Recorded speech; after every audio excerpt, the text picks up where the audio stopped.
Hi, welcome back to the Master of Disaster. This is John Garber, the Master of Disaster, here in my Cubicle of Doom. And back again for the second segment is Glen Benjamin from Sprint. Glen, thank you so much for coming back. Thank you. Appreciate it. Last time we talked about what 4G is. Now let's talk about, Glen, what we can do with it, where leaders and business owners actually turn this into something that's profitable and are getting productivity going. One of the things that I read is a Gartner study. Everyone always quotes a Gartner study. We I don't have know to. if anyone makes it up, but a Gartner study says mobile workers are 33% more productive. Correct. Now, I don't know if that means they actually have 33% more output or they work 33% more of the time because they work when they're not in the office. I don't know, but it's 33% more productivity. Now, every business owner would love to see 33% more productivity. So when we talk about these devices, and we've got a smartphone, and we've got an overdrive, and we've got a tablet, when we talk about those things, we know that we can run apps locally on them. So I can run something that talks to my Exchange, and I can kind of open up an Office document if I've got it emailed and I save it. And we can open up those things on the smartphones today on just about any network. They work. It's great. When we go to 4G and we get into devices like the tablets, we're able to really take advantage of cloud computing. Mm-hmm. Now, you're a big fan of cloud computing, right? Absolutely.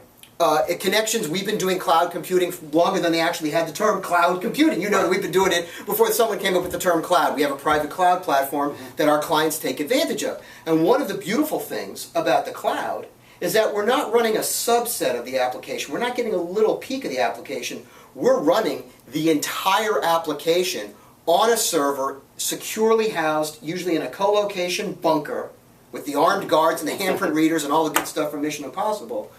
When we talk about 4G, and we talk about something like Citrix XenApp, right, which we're big fans of, we can run the full application. It doesn't have to be a web-based app. It's any app that runs on Windows. Can you tell us about what you're doing those things with something like that's a Samsung Galaxy? Yeah, this happens to be one of the Android tablets, and those of you that watched some of the news out of CES earlier this month, you saw a wide range of these types of devices being introduced between iPads. You'll see something from BlackBerry real soon with their Playbook. So You're starting to see this mid-sized device becoming more and more prevalent. This is about a 7-inch screen. This is 7-inch. iPad has about a 10-inch screen, and it's all just your preference. They're going to function basically the same. Right. I mean, it does come down to the user form factor. If a smartphone works for you, this is what you use. What we're all starting to see, of course, is this mid-range device.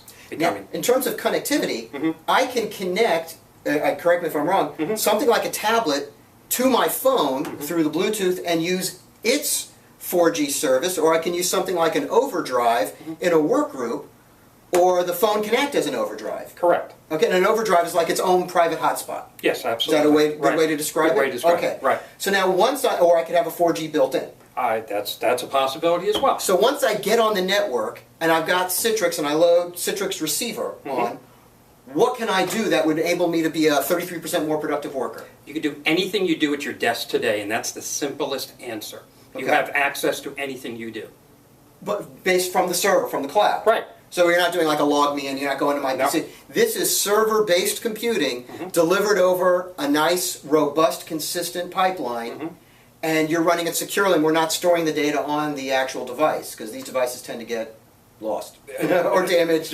So the data stays in the bunker, the application, the functionality goes with the user, and that fits in, I mean, smaller, you don't need a briefcase for that. No, I could just about get this in my pocket, but in my jacket pocket it'll work. And to actually get the receiver on the different devices, is that a free add-on? I could just download that? Yep, you can go to the citrixcloud.net, go ahead and download it for free. Something free, okay. Yes. Now, I've used Citrix Receiver on a couple of devices before. I know you've used it. Unfortunately, I didn't have 4G. Yeah. What's the performance like compared to using an application from a desktop? You're going to see certainly reduced latency. You're going to see better performance.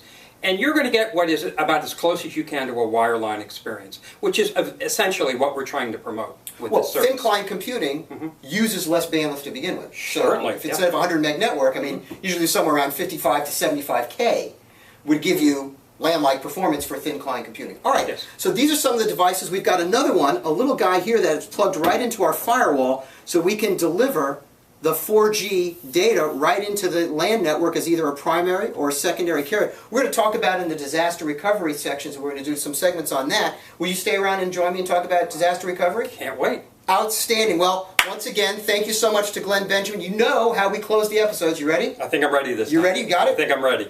What would you do if Godzilla stepped on your building? Great. Thanks so much. We'll see you next time.